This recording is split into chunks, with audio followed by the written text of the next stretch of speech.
Alright, you primitive screwheads. This is my boomstick.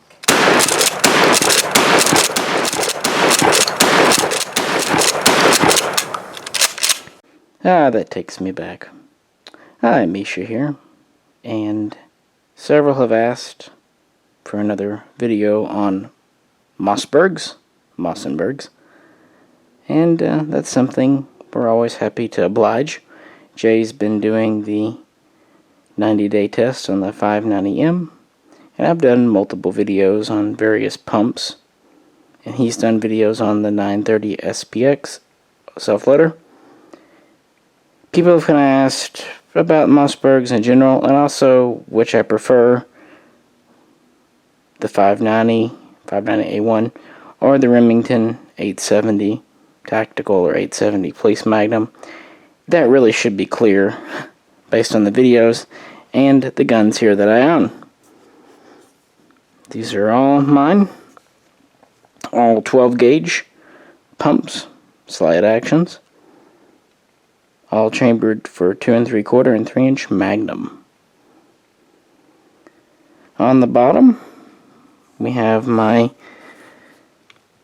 590A1 or M590A1. It's a little ambiguous if the M is counted or not. On the gun it has M, on the box label it does not. And this is a modern, pretty complete tactical configuration. And there's a very specific reason why I designed this shotgun or configured it the way I did.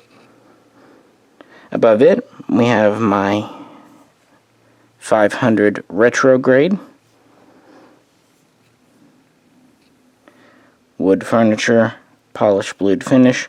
Really the only change I've made to this one is adding the heat shield. And then finally we have my 590M Shockwave. And what I've done to this, I've installed a metal trigger guard and metal safety from a 590A1. The reason I did not do it on the Retrograde is I couldn't find blued parts to match the blued receiver, and it looked weirder to have the phosphated gray than it did just to have the original plastic. The A1 down here has a 20-inch barrel, 9-shot capacity, plus 4 more total in the speed feed stock. The 500 Retro has a 6-shot capacity, 5+1, 18.5-inch barrel, traditional bead sight, traditional corncob pump.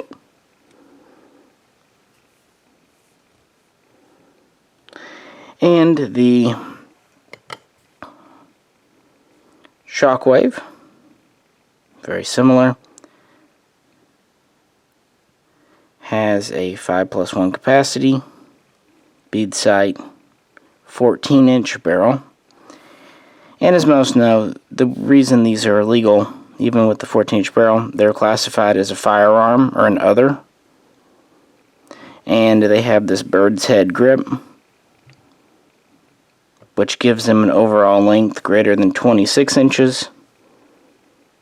So they're basically like a shotgun pistol, even though there's no category for a shotgun pistol, therefore they're a firearm that happens to fire 12 gauge. And it's funny because I actually truly find this bird's head grip more useful, more comfortable than I do the standard Mossberg pistol grip.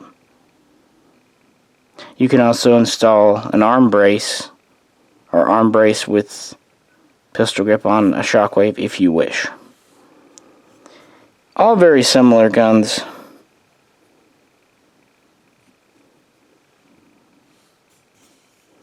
And I really just wanted to shoot my 590A1 again. So let's run another tube through it and also use the speed feed stock. 590A1.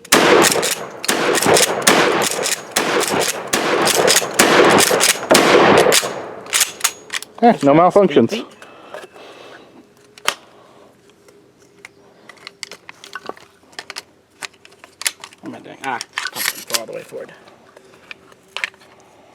I think you need a slightly longer length of pull. I know. I don't know why all shotguns tend to have these just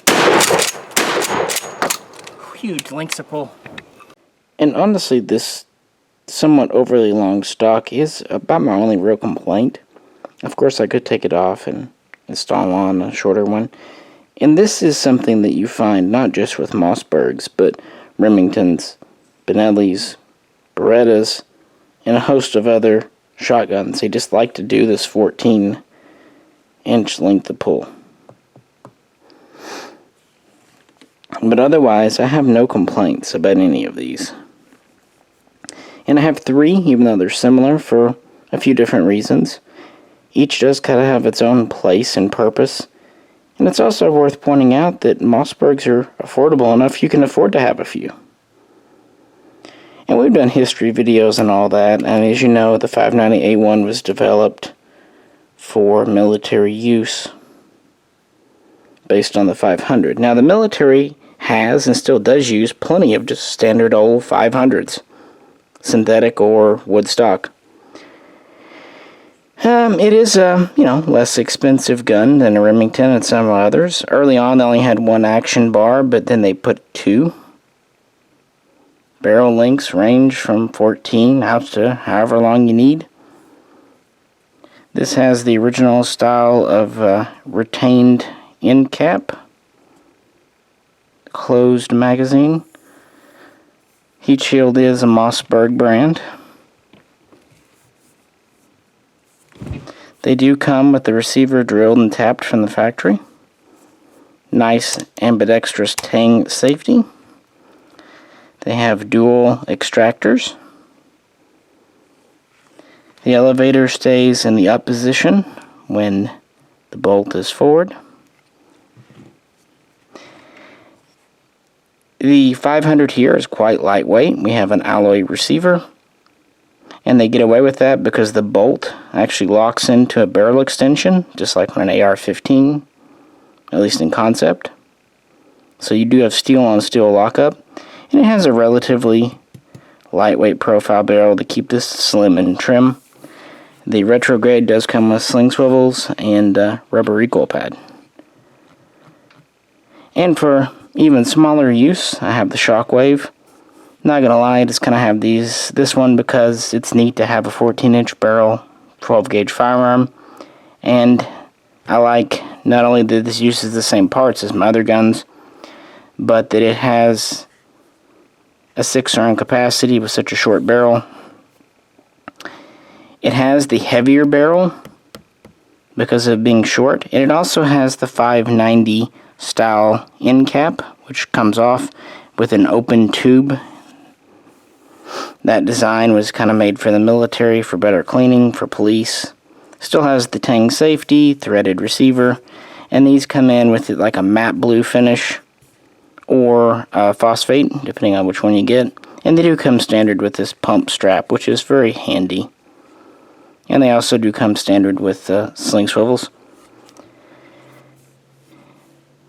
So even though it's a little bit heavier barrel, it's still a very light svelte gun. Again, just over 2 foot long. And it's just kind of, fun with the way the rules work, and it's legal, so why not own it?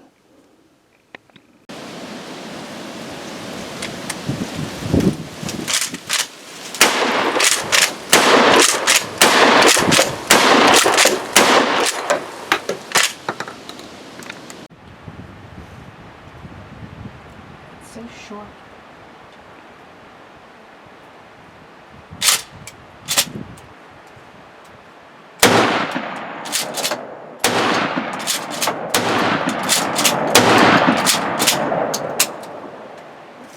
Quite the boom for the boom. Sorry, stick. the hammer was back, so I couldn't cock it there the first go. I like those too. But in a pinch, if I had to, I would sell them. But the 590A1 here, this one here is kind of my ultimate combat modern trench gun. Again, 9-round capacity plus 4 more in the stock. Takes a standard NATO bayonet, M7 or M9. Heat shield. LPA front blade, and protected adjustable rear ghost ring. The ghost ring is mounted on top of the receiver so it can be removed. The front sight is actually brazed on, so it will be taken off, but not quite as easily.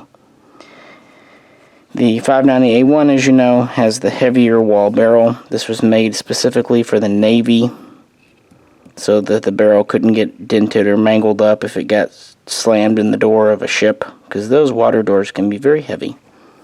They also put on a metal trigger guard, metal safety, and the A1s pretty much all have a phosphate finish. They don't really do the blued, because these are military guns. And they do them with an 18-inch barrel or a 20. The 20 gives you the most capacity. 18 originally was a 5+1, but then they've done extended versions that bring that out to 6+1 or even 7+1. And they do offer a wood stock version in the retro line. They also offer a Magpul version. They offer a standard non-shell storage stock. They offer a pistol grip stock. Quite a few options. These are tough and dependable, if not always the most aesthetically appealing, but again, the issues are mostly just a little bit of looseness and whatnot. There's a reason the military uses them, and they've had guns in service for decades. They do last, even if the finish might wear off or whatnot. So yeah, these are my Mossbergs. Mostly just kept the 500 here because I don't have many blued wood guns. And the heat shield's kind of neat, and it is lighter. And like I said, I have the Shockwave because why would you not? I mean, who knows how long we'll be able to get these. And they've been on the market several years now, and Remington does their version 2, the TAC 14. But I just like this one. I've had it, no reason to change it. With that said, speaking of Remington, why do I, and really Jay as well, prefer the Mossberg over it?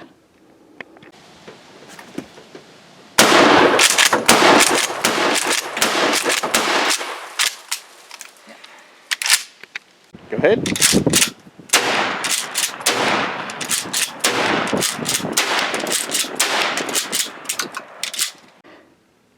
Really, believe it or not, I don't own an 870. I have in the past, I just never hang on to them. So I pulled out one of the used ones. I've had these Illinois State Police guns in. It's a good enough comparison, because it is a 20-inch barrel, rifle sights rather than ghost ring.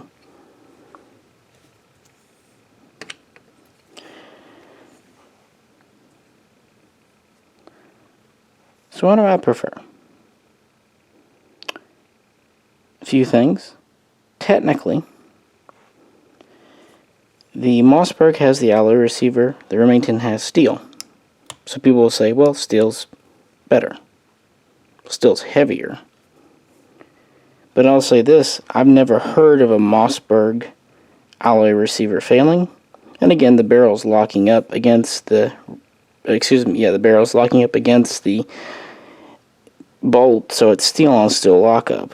It's just not really a problem. I mean, Benelli's and Berettas use alloy receivers, so why not? Early on, the Remington had 2 action bars and the Mossberg had 1, but half a century ago, Mossberg changed that, so now they're equal. On the other hand, the Remington has 1 extractor, the Mossberg has 2.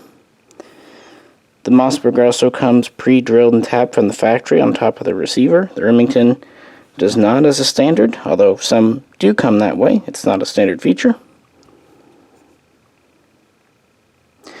Remingtons, as a standard, hold less ammunition. Standard capacity is 4+1. On a Mossberg, it's 5+1. With an extension, put this out here,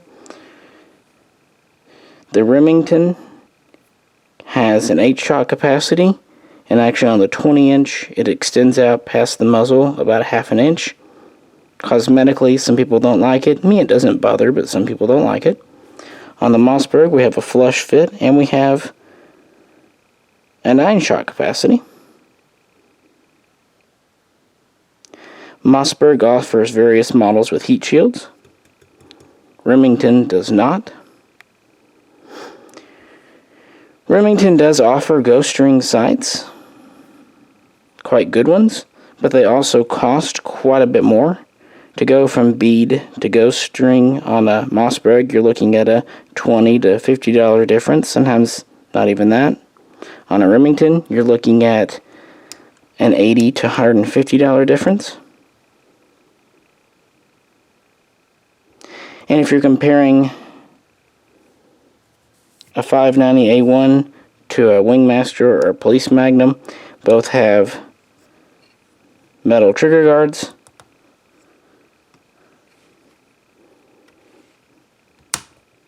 And both have metal safeties. And that gets me into another thing. I really like the Tang safety on a Mossberg. Even though I am a right-hander, I still think it above here is nice. It keeps you very far from the trigger guard. With the cross pin safety behind the trigger, you're just closer on a Remington to your safety. Now I will say, if you're with the standard stock, I prefer the Remington. But if you have a pistol grip stock or pistol grip only, then I mixed that up. With the standard stock, I prefer the Mossberg because the Tang's up here. But if you have a pistol grip stock or pistol grip only, I do prefer the Remington safety. Ditto goes for the slide release. I like where it's behind the trigger guard here on the Mossberg. It makes it very easy to squeeze the grip area, the semi-pistol grip area, to rack your slide. On a Remington, you have to go in front of your trigger guard. But again, if you have a pistol grip, this is actually better. But for a standard straight stock, I like the Mossberg better. But the one ergonomic thing I really like about the Mossberg, with the elevator in the up position, reloading is just putting a shell in and pushing it forward. That's it. Could not be simpler. With the Remington, your elevator is in the down position. You have to flip it up. And I just have this habit of pinching. It's not really painful, it's just annoying. The finger skin on any of these guns that are like this. So I just like the elevator up position more. Personal taste, I guess you could say. But there it is. Other people will say that Remingtons have better fit and finish, less rattle. That's probably true. But then again, a lot of people also say Freedom Group Remingtons aren't as good as the old ones. So are we comparing old or new? Whatever. We've done a video on that. You know my opinion already. New out of the box, I just like the Mossberg more. They come in as more of a workman tool. Yeah, not a lot of fit and finish, not a lot of pizzazz, a very simple cardboard box. But they come across as a tool, and I really like that. Whereas Remingtons, they just don't quite fit me. I mean, I can shoot them, but it's just something about them that I find less appealing. And part of it, too, is the configurations. Mossberg just offers more and cooler configurations. You can get the Mossberg military model. Identical. Remington doesn't do their 870 mil. You can get the police, but you won't find a Remington from them that has the bayonet lug and all that good stuff. I wish they did an 870 Mark I clone. That'd be awesome. But they don't. But Mossberg does. So final thing, why this configuration? Typically I'm a keep it simple person. Well, truth is, ages ago, 20 years ago, when I was just getting into guns really, remember that site, some of you might, Modern Firearms Russia, Modern Firearms RU? owned and managed by Max P. He had a picture from the military of a 590A1, exactly this. Speed feed stock, ghost ring sights, heat shield, 20-inch heavy wall barrel, extended 9-shot tube, bayonet lug. It even had the strap on the pump. And I just thought, if you're going to go tactical shotgun, this has everything that's useful without a bunch of crap that's not. The strap on the pump is handy. The extra capacity is fine. I like that this is a single piece tube. That's another thing. Remington, they do a few tactical guns that have a single piece tube, but most of their guns have a 2-piece tube, which does make disassembly a little slower. Mossbergs could not be easier. Just unscrew this and pull your barrel off. So yeah, I saw this on Max's website 8 eons ago, and it just stuck in my head ever since. And so I pretty much took a 590A1 Retrograde, because it had the heat shield and the sights, and I put on modern black polymer furniture. Still from Mossbergs, all factory, with the military sling. All that good stuff. So those are some reasons. If you prefer the 870, you're not wrong. This is an opinion piece, but it would be interesting to discuss why. And if you're also a fellow Mossberg fan, it would be interesting to discuss why as well. So why don't we talk Remington versus Mossberg in the comments? With that said, we appreciate it greatly. If you could, like, share, and subscribe. And if you'd like to help support the channel, please check out the link to our Patreon page.